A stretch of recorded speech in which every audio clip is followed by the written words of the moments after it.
وہ کہنے لگی میں تمہاری خاطر کچھ بھی کر سکتی ہوں، تم جب چاہے محبت میں مجھے آزما لینا اور تمہیں کبھی بھی مایوسی نہیں ہوگی۔ اس نے میرے ہاتھ پہ ہاتھ رکھ کر کہا تھا۔ پھر اپنی دوستوں کی باتیں کرنے لگی کہ وہ اپنی دوستوں کے ساتھ ریسٹورنٹ میں جاتی ہے، گھومنے پھرنے جاتی ہے، بہت انجوائے کرتی ہے۔ پھر کہنے لگی دیکھو میں شادی کے بعد اپنی دوستوں سے دوستیاں نہیں چھوڑوں گی، اور تمہیں بھی کبھی یہ نہیں کہوں گی کہ میری خاطر اپنے دوستوں کو چھوڑ دو۔ میں نے کہا مجھے بھی دوستوں کے آنے جانے سے کوئی اعتراض نہیں ہے، اور پھر تم یہ تو کہہ ہی چکی ہو کہ کسی کو بھی ہماری لائف میں انٹرفیئر کرنے کی اجازت نہیں ہوگی، تو بات ختم ہو جاتی ہے۔ کہنے لگی ہاں میں نے یہ کہا ہے اور بالکل ٹھیک کہا ہے۔ میں اٹھ کے کھڑا ہو گیا۔ میں نے کہا چلو آج کا دن تمہارے نام۔ میں اسے ساحل سمندر لے گیا، کافی دیر ہم باتیں کرتے رہے۔ وہ دن میرا کافی اچھا گزرا۔ واپسی پہ میں نے اس سے کہا کہ چلو میں تمہیں تمہارے گھر چھوڑ دیتا ہوں۔ وہ کہنے لگی میں خود چلی جاؤں گی۔ میں نے کہا نہیں رات ہو چکی ہے، اندھیرا چھا چکا ہے۔ کہنے لگی ایکچولی میں نے اپنی ماں سے یہی کہا تھا کہ میں دوست کے گھر جا رہی ہوں۔ میں نے کہا تم نے جھوٹ کیوں بولا؟ دیکھو مجھے جھوٹ بالکل بھی پسند نہیں ہے۔ تمہاری فیملی یہ سمجھ رہی ہے کہ تم دوست کے گھر پہ ہو اور تم میرے ساتھ ہو۔ وہ کہنے لگی یہ سب چھوٹے چھوٹے جھوٹ لائف کو انٹرٹین کرتا ہے۔ دیکھو اب اتنا بھی سچا اور سیدھا نہیں ہونا چاہیے، ورنہ یہ دنیا آپ کو جینے کا حق نہیں دیتی، وہ بھی چھین لیتی ہے۔ میں نے کہا کہ میرے خیال سے جھوٹ وقتی انٹرٹین تو کرتا ہے، لیکن بعد میں بہت بڑی مصیبت میں پھنسا بھی دیتا ہے۔ بہتر ہے کہ ہم جھوٹ نہ بولا کریں، جو بھی ہو سچ کہہ دیا کریں۔ کہنے لگی میں نے آپ سے تو کوئی جھوٹ نہیں بولا۔ میں نے کہا پھر بھی اپنے والدین سے بھی مت بولو، انہوں نے بڑے بھروسے سے تمہیں بھیجا ہے، لیکن تمہاری دوست کے گھر پہ، اور تمہیں ان کا بھروسہ قائم رکھنا چاہیے۔ کہنے لگی پلیز یہ دادی اماں جیسی باتیں مت کیا کریں، میں سخت بور ہوتی ہوں۔ میں نے اسے اس کے گھر کے قریب کہیں اتار دیا اور واپس اپنے گھر آ گیا۔ میری والدہ کہنے لگی آج تم نے کافی دیر لگا دی۔ میں نے کہا ہاں میں کچھ دوستوں میں چلا گیا تھا۔ ابرج کی خاطر مجھے بھی جھوٹ بولنا پڑا، حالانکہ میں جھوٹ نہیں بولا کرتا تھا، اور نہ میری ماں نے مجھے کبھی جھوٹ بولنا سکھایا تھا۔ رات کو پھر سے ابرج کی کال آنے لگی، لیکن میں نے فون نہیں اٹھایا۔ مجھے روز روز بات کرنا پسند نہیں تھا۔ ان دنوں میں ایک بہت بڑے پروجیکٹ پہ کام کر رہا تھا۔ BBA کے ساتھ میں نے IT کا 4 سال کا کورس بھی کیا تھا۔ میری جاب اچھی تھی اور فیملی بھی بڑی نہیں تھی، اس لیے گزر بسر بڑی آسانی سے ہو رہی تھی۔ میرے والد کی گورنمنٹ جاب تھی، وہ ریٹائر ہو چکے تھے اور انہیں اچھی خاصی پینشن بھی آتی تھی۔ بہرحال گھر بھی اپنا تھا، نہ تو بہت بڑا تھا نہ بہت چھوٹا تھا۔ میری زندگی میں آسانی تھی کیونکہ میں نے زیادہ خواہشات نہیں پال رکھی تھیں۔ اپنی گاڑی تھی، نئے ماڈل کی نہیں تھی لیکن اچھی تھی۔ والدین کچھ سادہ مزاج تھے اور شاید اس لیے مجھے زیادہ فیشن کا اندازہ نہیں تھا اور مجھ سے ہوتا بھی نہیں تھا۔ بہرحال کوئی بہن بھائی نہیں تھا، اپنے والدین کے لیے جو کچھ بھی تھا میں اکیلا ہی تھا۔ 3 دن میں نے ابرج سے بات نہیں کی۔ چوتھے دن جب میں نے فون اٹھایا تو اس کی بے چینی عروج پہ تھی۔ کہنے لگی فون کیوں نہیں اٹھایا آپ نے؟ میں کیا آپ کو پاگل نظر آتی ہوں؟ روزانہ فون کرتی رہتی ہوں۔ میں نے کہا ابرج میں نے میسج کیا تھا کہ میں بیزی ہوں۔ کہنے لگی ایسے بھی کیا بیزی ہیں آپ کو پتہ ہے میں نے آپ کو کتنا مس کیا۔ شاید میں ہی محبت میں بہت آگے بڑھ چکی ہوں، آپ کی طرف سے تو ہمیشہ ایک کولڈ رسپانس ہی ملتا ہے۔ میرے ہوش اس وقت اڑے جب میں نے اس کی سسکیوں کی آواز سنی۔ میں نے کہا ابرج کیوں رو رہی ہو؟ کہنے لگی ان 3 دنوں میں کون کون سے وسوسے مجھے نہیں ستائے۔ میں نے کہا اس میں اتنا زیادہ پریشان ہونے کی تو ضرورت نہیں تھی، میں نے بتایا تھا کہ میں ایک پروجیکٹ میں بیزی ہوں۔ کہنے لگی کچھ بھی تھا، 2 منٹ تو بات کر سکتے تھے، کیا آپ کے 24 گھنٹوں میں سے 2 منٹ بھی آپ کے پاس نہیں تھے؟ کیا آپ نے اپنی فیملی کو بھی 2 منٹ نہیں دیے ہوں گے؟ میں نے کہا اچھا آئی ایم سوری، میں آئندہ خیال رکھوں گا۔ میں نہیں جانتا تھا کہ وہ لڑکی مجھے اتنی شدت سے چاہنے لگی ہے۔ اگر لڑکی آپ کی پسند کی ہو اور آپ کو اتنی شدت سے چاہے تو کیسے ممکن ہے کہ آپ اس سے محبت نہ کریں؟ کہنے لگی میں آپ سے بہت ناراض ہوں۔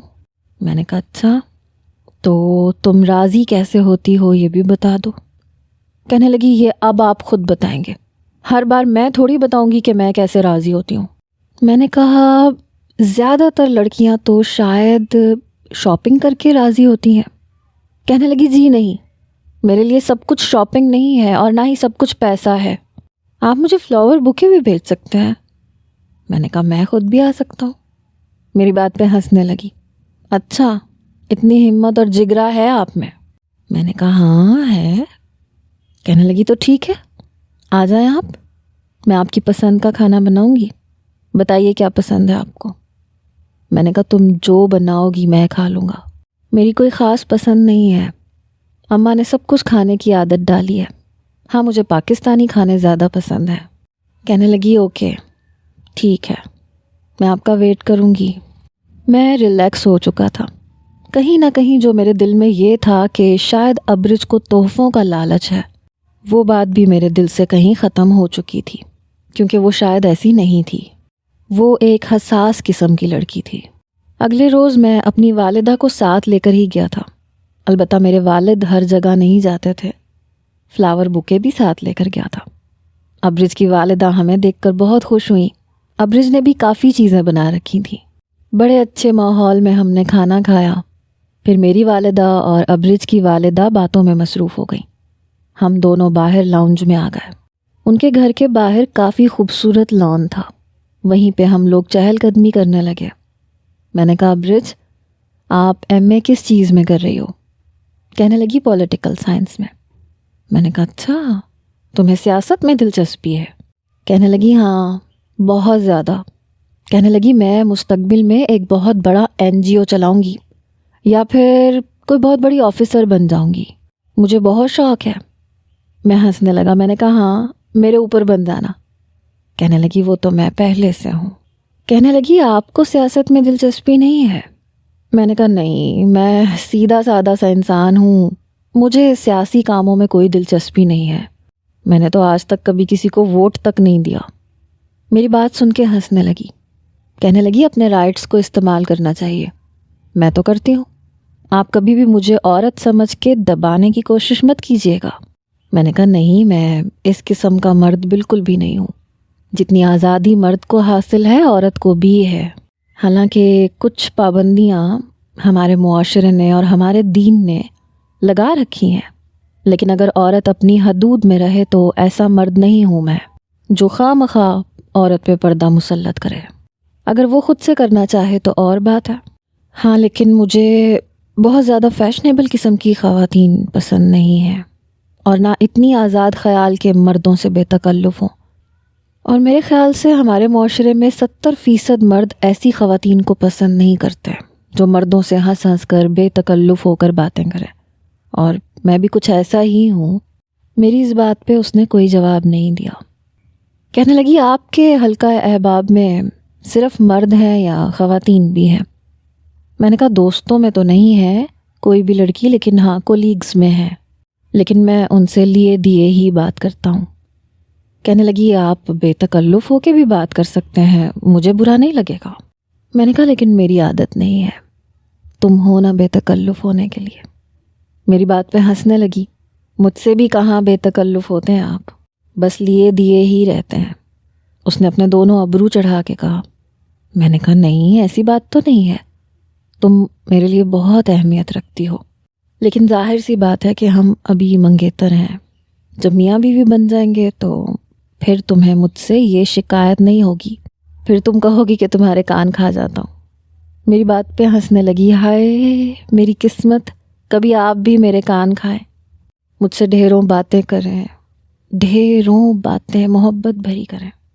پتہ ہے میری شروع سے ایک خواہش تھی، آپ غلط نہ سمجھیے گا۔ میں نے کہا نہیں بتاؤ کیا خواہش تھی؟ کہنے لگی بس ایسے ہی ٹین ایج میں تھی، شاید اور لڑکیوں کی بھی ہوتی ہو یا نہ ہوتی ہو، میں نے کبھی کسی سے ذکر نہیں کیا، پہلی بار آپ سے کرنے لگی ہوں۔ میں نے کہا یہ تو پھر میری خوش نصیبی ہے۔ کہنے لگی میں چاہتی تھی کہ کوئی میرا دیوانہ ہو، کوئی مجھے ٹوٹ کے چاہے، مجھ سے بہت زیادہ محبت کرے، اتنی محبت کہ میں اسے ہر جگہ نظر آؤں، اس کی محبت میں بہت زیادہ شدت ہو، وہ جو ہوتی نہیں ہے جنونی محبت۔ میں نے کہا مجھے تو محبت ایک بڑا ہی خوبصورت اور لطیف سا جذبہ لگتا ہے، جنون میرے خیال سے تو ٹھیک نہیں ہوتا۔ کہنے لگی ہاں نہیں ہوتا ہوگا، بس میں نے تو آپ کو اپنی خواہش بتائی ہے۔ پھر گہری سانس لی، کہنے لگی مجھے محبت میں بے صبری، بے چینی ایسی چیزیں بہت اٹریکٹ کرتی ہیں۔ کوئی میرے لیے بے چین ہو، بے اختیار ہو، مجھے فون کرے، کہے کہ تم سے 2 دن سے بات نہیں ہوئی اور یہ 2 دن میں نے بڑی مشکل سے کاٹے ہیں۔ شاید وہ مجھے یہ جتانا چاہتی تھی کہ وہ مجھ سے ایسی محبت کرتی ہے اور بدلے میں اسے اس طرح کی محبت نہیں کرتا۔ میرے چہرے پہ مسکراہٹ پھیل گئی۔ پہلی بار میں نے جھجکتے ہوئے اس کا ہاتھ تھام لیا۔ اس نے مجھے بڑی حیرت سے دیکھا۔ تیمور، سچ مچ آپ نے میرا ہاتھ خود ہی سے پکڑا ہے۔ میں نے کہا تم کیا چاہتی ہو؟ میں تمہارا دیوانہ بن جاؤں؟ کہنے لگی میری ایسی قسمت کہاں کہ آپ میرے دیوانے ہو جائیں، رات دن آپ کو میرے خواب آنے لگے۔ میں نے کہا میں بھی تم سے بہت محبت کرتا ہوں، تم مجھے بہت اچھی لگتی ہو، لیکن مجھے شاید اپنے جذبات پہ کنٹرول زیادہ ہے، یا میں جذباتی قسم کا مرد نہیں ہوں۔ اپنی بات کا اظہار کرنے میں مجھے گھنٹوں لگ جاتے ہیں، لیکن اس کا مطلب یہ نہیں ہے کہ مجھے تم سے محبت نہیں ہے، بس مجھے محبت میں کچھ سپیس اچھا لگتا ہے۔ وہ کہنے لگی کیا مطلب؟ میں نے کہا مطلب یہ کہ ہر انسان کی اپنی ایک ذاتی زندگی بھی ہوتی ہے، اور اگر آپ کا ہم سفر ہر بات میں دخل اندازی کرتا رہے تو آپ چڑ جاتے ہیں۔ کہاں جا رہے ہو، کہاں سے آ رہے ہو، کیوں گئے تھے، اتنی دیر کیوں ہو گئی، ایسی باتیں رشتے کی خوبصورتی کو ختم کر دیتی ہیں میرے خیال سے۔ کہنے لگی اس کا مطلب اگر شادی کے بعد میں جہاں مرضی جاؤں آپ پوچھیں گے نہیں مجھ سے؟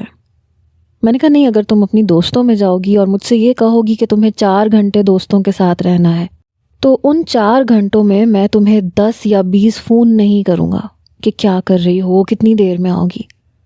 وہ ہنسنے لگی، کہنے لگی اور اگر آپ ان 4 گھنٹوں میں 10-20 بار فون کریں گے تو پتہ ہے میرا ڈھیروں خون بڑھ جائے گا کہ میرا شوہر میرے بغیر رہتا نہیں ہے، بار بار پوچھتا ہے کہ میں کب آؤں گی۔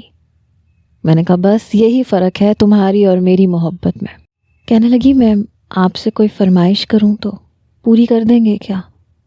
میں نے کہا ویسے مجھے پسند تو نہیں ہے، لیکن ہاں تمہاری خاطر میں گھٹنوں کے بل بیٹھ کے تمہیں فلاور بوکے پیش کر سکتا ہوں، اور یہ کہہ سکتا ہوں کہ میں تم سے بہت محبت کرتا ہوں۔ وہ ہنسنے لگی، ارے واہ، آپ تو میرے مزاج سے واقف بھی ہو گئے۔ میں نے کہا ہاں، تمہاری خواہشیں بھی عام لڑکیوں جیسی ہیں، جذباتی سی۔ اب اس کا ہاتھ ابھی بھی میرے ہاتھ میں تھا۔ کہنے لگی تیمور، مجھے بس آپ کے ہونٹوں کا لمس چاہیے۔ اس کی بات ایسی تھی کہ میرے ہوش اڑے تھے۔ میں نے برجستہ اس کی طرف دیکھا۔ کہنے لگی ہاتھ پہ۔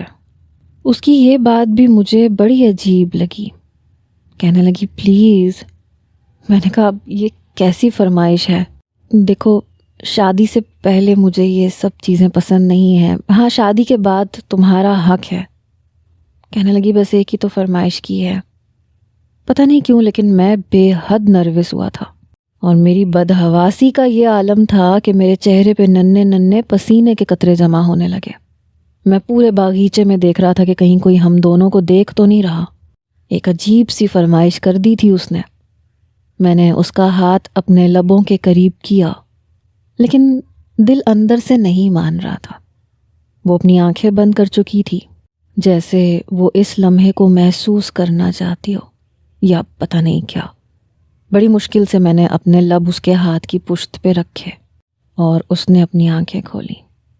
میں فوراً سے پیچھے ہٹ گیا اور وہ ہنسنے لگی، کہنے لگی اف اللہ، کتنے شائع ہیں آپ۔ پھر اس نے اپنا ہاتھ وہیں سے چوما جہاں میرے لب لگے تھے۔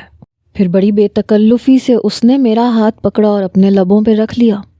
اس کی لپسٹک کا نشان میرے ہاتھ کی پشت پہ بڑا گہرا پڑا، ایسے جیسے اس کے ہونٹ میرے ہاتھ کی پشت پہ چھپ گئے ہوں۔ پھر اس نے میرا ہاتھ چھوڑ دیا۔ میں نے جیب سے ٹیشو نکالا اور اپنا ہاتھ اچھے سے صاف کرنے لگا۔ مجھے اس کا یہ بے تکلف سا انداز اچھا نہیں لگا تھا۔ کہنے لگی ارے یہ کیا کیا آپ نے؟ کیا آپ میرے لمس کو اپنے ہونٹوں پہ محسوس نہیں کرنا چاہیں گے جیسے میں نے کیا؟ میں نے گھڑی دیکھی، میں نے کہا بہت دیر ہو گئی ہے، چلو اندر چلتے ہیں، سب کے ساتھ چائے پیتے ہیں۔ کہنے لگی بہت بور ہیں آپ۔ میں نے کہا ایک بار شادی ہو جانے دو پھر بتاؤں گا کہ میں کیا ہوں۔ اس لڑکی نے میرے ٹھنڈے جذبات میں جیسے آگ لگانی شروع کی تھی۔ میں اسے خود ہی روز فون کرنے لگا، پہلے 5 منٹ، پھر 10 منٹ، لیکن پھر باتوں کا دورانیہ بڑھنے لگا۔ اکثر میں اسے باہر لے جاتا، کبھی پرفیوم گفٹ کرتا، کبھی کوئی اور چھوٹا موٹا گفٹ لے دیتا۔ شاپنگ پہ بھی وہ میرے ساتھ جاتی۔ کئی بار ایسا ہوا کہ ریسٹورنٹ میں وہ بل پے کرنے کی ضد کرتی، لیکن میں اسے پے نہیں کرنے دیتا تھا۔ میری والدہ کہنے لگی کہ آج کل تم سیونگ نہیں کر رہے، اور جو شادی کے لیے تم نے اپنا اکاؤنٹ بنایا تھا اس میں سے تم کافی بار پیسے نکال چکے ہو، کیا بات ہے؟ میں نے کہا ہاں وہ کچھ ضرورت تھی، میں نے اپنی ڈیوٹی بڑھا لی تھی کیونکہ اخراجات بڑھنے لگے تھے، اور شادی کے بعد تو اور بھی بڑھ جاتے ہیں۔ اب اکثر ایسا ہوتا کہ ہم ساحل سمندر جاتے، ڈوبتے ہوئے سورج کو دیکھتے، ابرج میرے کندھے پہ اپنا سر رکھ دیتی اور دوسرا ہاتھ میری کمر پہ۔ پہلی بار میں بہت بری طرح سے چونکا تھا، تو ہنسنے لگی۔ کیا ہوا؟ آپ یوں گھبرا رہے ہیں جیسے پتہ نہیں میں نے کیا کر دیا، کوئی بہت بڑا گناہ کر دیا۔ میں پہلے تو کنفیوز ہوا تھا، لیکن پھر سوچا کہ شادی تو اسی سے ہونی ہے۔ پھر مجھے عادت ہونے لگی۔ وہ اکثر ہی ساحل سمندر پہ سورج ڈوبتے ہوئے دیکھنے کی ضد کرتی تھی، اور میں اسے لے جاتا تھا۔ میرے کندھے پہ سر رکھ دیتی، آنکھیں بند کر لیتی۔ اس کے بال نہ تو بہت لمبے تھے اور نہ بہت چھوٹے تھے، لیکن وہ کھول کے رکھتی تھی۔ ابھی بھی میرے کندھے پہ سر رکھے ہوئے تھی اور میری کمر اس نے پکڑ رکھی تھی۔ مجھے اچھا لگ رہا تھا اب اس کا یوں قریب رہنا۔ میں نے اس کا دوسرا ہاتھ اپنے دونوں ہاتھوں میں لیا ہوا تھا، جس میں اس نے میرے نام کی انگوٹھی پہن رکھی تھی۔ بڑے غور سے میں اس کے ہاتھ کو دیکھ رہا تھا، صاف شفاف سفید ہاتھ تھے۔ کہنے لگی کیا دیکھ رہے ہو؟ میں نے کہا میں نے کبھی نہیں سوچا تھا کہ میں کسی لڑکی سے بہت زیادہ محبت کرنے لگوں گا، اتنی زیادہ کہ جس دن تم سے بات نہیں ہوتی مجھے لگتا ہے میرا کوئی بہت اہم خاص کام رہ گیا۔ یہ سن کے کہنے لگی مجھ سے اب انتظار نہیں ہوتا۔ آپ کو نہیں لگتا کہ یہ 3 مہینے بہت طویل ہیں؟ سورج ڈوب چکا تھا اور ہم ایک سنسان گوشے میں بیٹھے تھے، ٹھنڈی ٹھنڈی ریت پہ۔ میں نے کہا ہاں اب تو مجھے بھی یہی لگتا ہے جیسے یہ 3 مہینے بہت طویل ہیں۔ میں نے کہا چلو واپس چلتے ہیں۔ کہنے لگی چلے جاتے ہیں، آپ کو کس چیز کی ٹینشن ہے؟ میں بھی تو گھر سے باہر ہوں اور میں ایک لڑکی ہوں۔ آپ تو یوں گھبراتے ہیں جیسے میں لڑکی نہیں ہوں، آپ ہیں لڑکی۔ میں نے کہا یہ بات نہیں ہے، مجھے تمہاری بھی فکر ہے۔ کہنے لگی اب تو امی کو پتہ ہے کہ میں آپ کے ساتھ ہوں، پھر فکر کس بات کی ہے؟ میں نے کہا پھر بھی وہ کیا سوچیں گے کہ شادی سے پہلے ہم لوگ اتنی دیر دیر تک باہر رہتے ہیں۔ کہنے لگی آپ زیادہ سوچتے ہیں، ہم لوگ اتنا نہیں سوچتے۔ پتہ ہے شادی کے بعد ہم ان باتوں کو یاد کر کے کتنا سکون حاصل کریں گے، ہمارے پاس یاد کرنے کے لیے کتنی ساری یادیں ہوں گی۔ میں نے کہا تو شادی کے بعد کیا صرف انہی یادوں سے گزارا چلانا ہے؟ کہنے لگی نہیں، شادی کے بعد تو ہمیں ایک دوسرے سے فرصت ہی کہاں ملے گی۔ یہ کہتے ہوئے وہ مجھے دیکھنے لگی۔ کہنے لگی ہنی مون ٹرپ پہ دبئی چلتے ہیں نا، صرف 8 دن کے لیے، زیادہ لمبا ہنی مون ٹرپ نہیں منائیں گے۔ میں نے کہا میں نے اپنی ڈیوٹی اور بڑھا دی ہے، کوشش تو میری یہی ہے کہ میں تمہاری یہ خواہش بھی پوری کر دوں، لیکن اگر پاسبل نہیں ہوا تو پاکستان میں بھی بہت خوبصورت جگہ ہیں، کہیں چلے جائیں گے، اور ٹرپ صرف 8 دن کا ہی ہوگا کیونکہ زیادہ چھٹیاں میں لے نہیں سکتا۔ کہنے لگی آپ کو پتہ ہے میری دوست کی شادی ہوئی ہے، وہی جس کے شوہر نے اسے آئی فون دیا تھا۔ میں نے کہا اچھا۔ کہنے لگی وہ بتا رہی تھی کہ شادی کے اگلے روز وہ لوگ 5 بجے سے پہلے کمرے سے باہر نہیں آئے۔ یہ سن کے مجھے حیرت ہوئی۔ میں نے کہا اتنی دیر سے؟ کہنے لگی ہاں۔ میں نے کہا تو ان کے گھر میں کیا کوئی مہمان نہیں تھے؟ اگر نہیں تھے تو بھی والدین تو تھے نا، کیا سوچتے ہوں گے لڑکے کے والدین؟ کہنے لگی کیوں؟ کیا سب کو یہ نہیں پتہ ہوتا کہ شادی کیوں کی جاتی ہے، اور شادی کے بعد کمرے میں میاں بیوی کیا کرتے ہیں؟ اتنا انجان تو کوئی نہیں ہوتا نا۔ میں نے کہا نہیں انجان تو کوئی نہیں ہوتا، لیکن شرم و حیا بھی کسی چیز کا نام ہے، بڑوں کا لحاظ بھی کسی چیز کا نام ہے۔ شروع میں تو انسان کو اپنے جذبات اور اپنے علاوہ دوسروں کو بھی دیکھنا چاہیے۔ ہاں، شادی کا کچھ وقت گزرنے کے بعد اگر کبھی انسان دیر تک سو بھی جائے تو کوئی نوٹ نہیں کرتا۔ کہنے لگی پھر کیا فائدہ، پھر بات پرانی ہو جاتی ہے۔ سب سے زیادہ اہمیت شروع کی راتوں کی ہوتی ہے۔ پتہ ہے، رومیسا کی باتیں سن کے سب لڑکیاں ہاؤ رومانٹک کہہ رہی تھیں، اور میں نے سوچ لیا تھا کہ وہ 5 بجے باہر آئی ہے تو میں 6 بجے آؤں گی۔ اور ہاں، سب کو پتہ چلنا چاہیے کہ ہم نے رات کو کتنی محبت کی ہے۔ مجھے اس کی یہ بات بڑی عجیب لگی۔ میں نے کہا کیا مطلب ہے تمہارا؟ کیا پتہ چلنا چاہیے؟ کہنے لگی رومیسا کی گردن پہ اور اس کے چہرے پہ لو بائٹ کے نشان تھے۔ میں سوچ بھی نہیں سکتا تھا کہ وہ اس قسم کی بات بھی مجھ سے کر سکتی ہے۔ آج تک ہمارے بیچ میں ایسی کوئی باتیں نہیں ہوئی تھیں، اور وہ ایک لڑکی ہو کے یہ باتیں کر رہی تھی۔ میں نے کہا ابرج پلیز۔ وہ کہنے لگی کیا پلیز؟ 3 مہینے ہو گئے ہماری منگنی کو، روز فون پہ بات کرتے ہیں ہم۔ تم نے کیا کیا، کیا کھایا، آفس گیا تھا، تھک گیا ہوں، آج بہت بڑا پروجیکٹ تھا، دعا کرو پرفارمنس اچھی ہو جائے۔ یہ کیا کوئی باتیں ہوتی ہیں کرنے والی؟ میں نے کہا تو تم کیا چاہتی ہو میں تم سے الٹی سیدھی باتیں کیا کروں؟ دیکھو یہ باتیں شادی کے بعد زیب دیتی ہیں، پہلے نہیں۔ کہنے لگی آپ کی سوچ ہے، اور نہایت ہی فرسودہ سوچ ہے۔ جن باتوں کو آپ کرتے ہوئے شرماتے ہیں نا تیمور، آج کل کے منگیتر کر گزرتے ہیں۔ میں نے کہا میں اس مزاج کا نہیں ہوں۔ ہر کام اپنے دل کے حساب سے اچھا لگتا ہے، اور ہر رشتے کی اپنی اپنی خوبصورتی ہوتی ہے۔ منگنی کی الگ خوبصورتی ہے، بندہ تحفے دیتا ہے، لیتا ہے، ملتا ہے، عام نوعیت کی باتیں کرتا ہے، اور شادی کے بعد کی باتیں اور ہوتی ہیں۔ وہ کہنے لگی یہ آپ سوچتے ہیں، شادی کے بعد تو یہ باتیں بہت مختصر عرصے کی رہ جاتی ہیں۔ ہو سکتا ہے میں پہلی بار میں ہی پریگننٹ ہو جاؤں، پھر تو یہ باتیں ہی ختم ہو جائیں گی، بس پھر بچے کی باتیں ہوں گی۔ بچہ پیدا کرنے کے بعد تو میاں بیوی کی زندگی ختم ہو جاتی ہے، پھر وہ ماں باپ بن جاتا ہے۔ میں نے کہا ہاں تو یہ تو ایک اور حسین رشتہ ہے، میاں بیوی کا رشتہ اور بھی زیادہ مضبوط ہو جاتا ہے۔ کہنے لگی جی نہیں، بٹ جاتا ہے۔ پھر کہنے لگی میں نے تو یہ تک سوچا ہوا ہے کہ ہم شادی کے 1-2 سال تک بچہ پیدا نہیں کریں گے، ہم اپنی لائف کو خوب انجوائے کریں گے، اور بچے تو پیدا ہو ہی جاتے ہیں، اپنے بچوں کی خاطر ہم اپنی لائف کو سپوائل نہیں کر سکتے۔ میں نے اس کی آنکھوں کی طرف دیکھا۔ میں نے کہا جتنی تم جذباتی ہو مجھے نہیں لگتا کہ تم ایسا کوئی صبر دکھاؤ گی۔ کہنے لگی اور بھی بہت طریقے ہوتے ہیں۔ اس کی باتیں مجھے کبھی کبھی بڑا حیران کر دیتی تھیں۔ میں نے کہا ابرج تم ضرورت سے زیادہ نہیں نالج رکھتی، خاص طور پہ اس معاملے میں۔ اس نے کندھے اچکائے، کہنے لگی میڈیا کا دور ہے، بچے کو وہ سب پتہ ہے جو پچھلی جنریشن کے بچوں کو نہیں پتہ ہوتا تھا۔ دنیا بہت تیزی سے آگے بڑھ رہی ہے تیمور، بس ایک آپ ہی پیچھے ہیں۔ مجھے تو آپ 1980 کی دہائی کے ہیرو لگتے ہیں، جہاں بس درخت کے ارد گرد گھوم کے ہیرو ہیروئن پورا گانا ختم کر لیتے تھے، اور آخر میں انہیں رومانٹک سانگ کہا جاتا تھا۔ آج کل رومانس کا معیار کچھ اور ہے۔ میں نے کہا ہاں، بے حیائی کا دوسرا نام رومانس رکھ دیا گیا ہے۔ بہرحال ہم ٹین ایج میں نہیں ہیں، میری عمر 27 سال ہے، تم 24 سال کی ہو، آئی تھنک ہم میچیور ہیں۔ کہنے لگی آپ تو ضرورت سے زیادہ ہی میچیور ہیں، میں تو نہیں ہوں، لیکن خیر مجھ میں یہ صلاحیت موجود ہے کہ میں سامنے والے کو بدلنے کا ہنر رکھتی ہوں۔ آپ کو میں نے کتنا بدل دیا ان 3 مہینوں میں، کبھی آپ نے سوچا تھا کہ آپ اتنا بھی بدل سکتے ہیں؟ یہ بات تو شاید سچ تھی۔ میں نے کہا ہاں یہ تو تم ٹھیک کہہ رہی ہو، مجھے تم نے بہت بدل دیا ہے۔ اب تو راتوں کو آنکھیں بند کرتا ہوں تو لگتا ہے کہ بیڈ پہ اکیلا نہیں ہوں، تم ساتھ ہو۔ میری بات سن کے وہ کھلکھلا کے ہنسنے لگی۔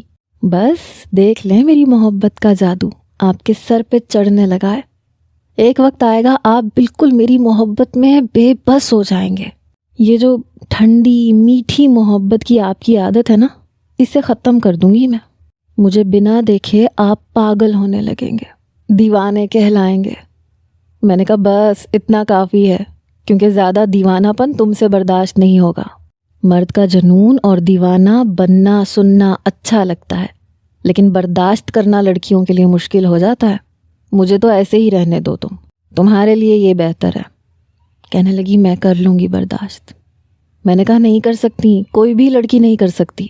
چلو اب اٹھو، بہت دیر ہو رہی ہے۔ میں اٹھ کے کھڑا ہو گیا۔ وہ گیلی ریت پہ ابھی بھی بیٹھی ہوئی تھی۔ میں نے کہا ابرج کم آن، تنگ مت کرو، چلو۔ میں نے اس کی کلائی پکڑی اور اسے کھڑا کیا، پھر اسے اس کے گھر کے دروازے تک چھوڑا۔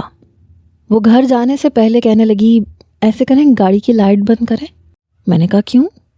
اتفاق تھا کہ گلی سنسان تھی اور وہاں کوئی نہیں تھا۔ کہنے لگی لائٹ بند تو کرے نا۔ میں نے لائٹ بند کر دی۔ وہ میرے پاس آئی اور میرے رخسار پہ کس کر کے پھر دروازہ کھول کے باہر نکل گئی۔ میں اس کی حرکت پہ ساکت سا ہوا۔ کہنے لگی آج رات آپ کو بہت مزے کی نیند آئے گی۔ یہ کہہ کے وہ چلی گئی۔ میں نے ٹشو سے اپنا رخسار صاف کیا۔ نیند کیا آنی تھی، نیند مجھے آئی ہی نہیں، اور مجھے جذبات حد سے زیادہ تنگ کرنے لگے۔ میں نے اپنی والدہ سے کہا امی کیا شادی جلدی نہیں ہو سکتی؟ میری والدہ مجھے حیرت سے دیکھنے لگی۔ کہنے لگی جس حساب سے تم پیسہ اڑا رہے ہو اور جتنی مہنگی چوائس وہ رکھتی ہے، مجھے تو لگ رہا ہے کہ شادی 3 مہینے کے بجائے 6 مہینے بعد ہونی چاہیے۔ اپنی ساری سیونگ میں سے تم اچھی خاصی رقم خرچ کر چکے ہو، اور اتنا مجھے اندازہ ہے تیمور کہ یہ پیسے تم کہاں خرچ کر رہے ہو۔ ابھی سے تمہارا یہ حال ہے، بعد میں کیا کرو گے تم؟ میں نے کہا میں نے اپنے ڈیوٹی آورز بڑھا لیے ہیں۔ میری والدہ کہنے لگی بیٹا ڈیوٹی آورز کے بڑھانے کے بجائے اپنی ہونے والی بیوی کے اخراجات کو کنٹرول کرو، وہ زیادہ بہتر ہے، تم سکون کی زندگی گزارو گے۔ تمہارے والد کی گورنمنٹ جاب تھی 9 to 5، اور جب تم پیدا ہوئے تو تمہارے ابا نے کہا تھا کہ میں سوچ رہا ہوں کہ 7 بجے تک کام کیا کروں، بچے کے اخراجات بڑھ گئے ہیں، مشکل ہو جائے گی۔ جانتے ہو میں نے ان سے کیا کہا تھا؟ میں نے کہا تھا کہ نہیں، آپ کو تھکنے کی زیادہ ضرورت نہیں ہے، میں اپنی ضروریات میں سے خواہشات کو کم کر دیتی ہوں، کم از کم میرا شوہر تو مجھے پرسکون نظر آئے گا۔ کیا فائدہ آپ 7 بجے تک محنت کریں اور پھر 8 بجے تک گھر پہنچیں، تھکے تھکے سے رہیں، نہ مجھے وقت دیں نہ میرے بیٹے کو۔ تو ایسے پیسے کا میں نے کیا کرنا ہے؟ میں نے تمہیں آکسفورڈ کے اسکول میں نہیں ڈالا تھا، نہ کسی بہت مہنگے اسکول میں، اور دیکھو تم پھر بھی اچھا پڑھ گئے، اچھی جاب کر رہے ہو۔ میں نے تمہیں برانڈ کے کپڑے نہیں پہنائے، لیکن دیکھو پھر بھی تم کافی نوجوانوں سے زیادہ مہذب اور باادب ہو۔ نہ میں نے تمہیں برگر کی پیزوں کی عادت ڈالی، تم ہر چیز کھا لیتے ہو۔ لاکھوں میں ایک ہے میرا بیٹا، اور وجہ یہ ہے کہ میں نے تمہارے باپ پہ بوجھ نہیں ڈالا، تو انہوں نے تمہیں بھی وقت دیا، مجھے بھی وقت دیا۔ بیٹا یہ باتیں میں تمہیں اس لیے بتا رہی ہوں کہ کل کو نہ تمہارے لیے مشکل ہو اور نہ ابرج کے لیے۔ ساری زندگی تو ہم نے تمہارے ساتھ نہیں رہنا، ہم تو بونس کی زندگی جی رہے ہیں، آج ہیں کل نہیں ہے۔ لیکن اگر بیوی کی خواہشات کی خاطر تم اپنے آپ کو خرچ کرنا شروع کر دو گے تو بہت جلد بوڑھے ہو جاؤ گے، اور پھر بھی اس کے اعتراضات ختم نہیں ہوں گے۔ تم نہ بیوی کو وقت دے سکو گے نہ بچوں کو وقت دے سکو گے، گھن چکر بن کے رہ جاؤ گے، صرف ان کے اخراجات اور خواہشات پوری کرنے والی مشین بن جاؤ گے۔ اور خواہشات ایسی چیز ہیں بیٹا جسے جتنا پورا کرو اتنی بڑھتی چلی جاتی ہیں۔ اس لیے میں چاہتی ہوں کہ تم وہی کرو جو تمہارا باپ کرتا تھا، اور ابرج سے کہا کرو کہ سمجھداری کا مظاہرہ دکھائے۔ آج کا بچا ہوا پیسہ کل کو تم ہی لوگوں کے کام آنا ہے۔ میں تو تمہارے باپ کی پینشن پہ بھی خوش ہوں۔ میری والدہ کی باتیں 100% درست تھیں۔ خواہشات کبھی بھی کم نہیں ہوتی، بلکہ جتنی پوری کرو اس سے زیادہ بڑھ جاتی ہیں، اور پھر انسان گھن چکر بن کے رہ جاتا ہے۔ بہرحال میں نے ابرج سے ملاقاتیں چھوڑ دیں، تحفے تحائف لینے دینے چھوڑ دیے، بس فون پہ ہی تھوڑی سی بات کرتا تھا، کیونکہ اس کے بغیر میرا گزارا نہیں تھا۔ جب بھی وہ کہتی تھی کہ ملتے ہیں تو میں کہہ دیتا تھا کہ نہیں، اب بس شادی پہ ملیں گے۔ بہرحال میں نے دوبارہ سے سیونگ شروع کر دی۔ 3 مہینے بعد ہماری شادی کی تاریخ پکی ہو گئی، اور میں نے اسے شادی کا ایک بہت پیارا تحفہ دینا تھا، دبئی کے ٹکٹس اور 8 دن کا وہاں کا ہنی مون کے ٹرپ کا ٹور۔ میں نے سوچا کہ چلو ابرج کی یہ خواہش بھی پوری کر دوں، پھر اس کے بعد اسے کوئی گلا شکوہ نہیں رہے گا۔ بہرحال اس کی خاطر میں نے نظر کے چشمے کے بجائے لینس پہننا شروع کر دیے تھے۔ شروع میں بڑی مشکل ہوئی، پہننے نہیں آتے تھے، لیکن اس کی خاطر میں نے اپنے آپ کو کافی حد تک بدل لیا تھا۔ جب میں دلہا بن کے تیار ہوا تو میری والدہ نے میری نظر اتاری، کہنے لگیں بہت پیارے لگ رہے ہو۔ بہرحال بارات لے کے ہم لوگ مطلوبہ ہال میں پہنچ گئے، لیکن ہمارا استقبال کچھ خاص نہیں ہوا۔ پتہ نہیں کیوں ایک افراتفری سی مچی ہوئی تھی۔ ابرج کے والدین کی رنگت اڑی ہوئی تھی۔ ہم لوگ اسٹیج پہ بیٹھ گئے، نکاح خواں بھی آ گیا۔ تبھی ابرج کی والدہ میری والدہ کو برائیڈل روم میں لے گئیں۔ میں سمجھ نہیں پا رہا تھا کہ ہو کیا رہا ہے۔ کیا اب حق مہر میں سے ان کی کوئی نئی ڈیمانڈز ہیں؟ کیونکہ حق مہر ابھی تک طے نہیں ہوا تھا۔ بہرحال کچھ دیر بعد جب میری والدہ باہر آئیں تو ان کی رنگت بھی اڑی ہوئی تھی۔ وہ بہت گھبرائی ہوئی تھی۔ تیز تیز قدم اٹھاتے ہوئے وہ میرے پاس آ کے بیٹھ گئی۔ میں نے کہا امی کیا ہوا؟ کہنے لگی بہت بہت برا ہو گیا ہمارے ساتھ تیمور۔ میں نے کہا امی بتائیں تو صحیح کیا ہوا ہے؟ کہنے لگی کیا ابرج نے تمہارے ساتھ کوئی بات کی تھی؟ میں نے کہا کون سی بات؟ کیا بات؟ اس کے والدین تمہیں برا بھلا کہہ رہے ہیں۔ میں نے کہا میں نے کیا کیا ہے؟ کہنے لگی تم ابرج سے کیا باتیں کرتے تھے؟ میں نے کہا امی خدا کے لیے کیوں میری جان نکال رہی ہیں؟ مجھے بتائیں کیا ہوا ہے؟ وہ کہنے لگی ابرج نے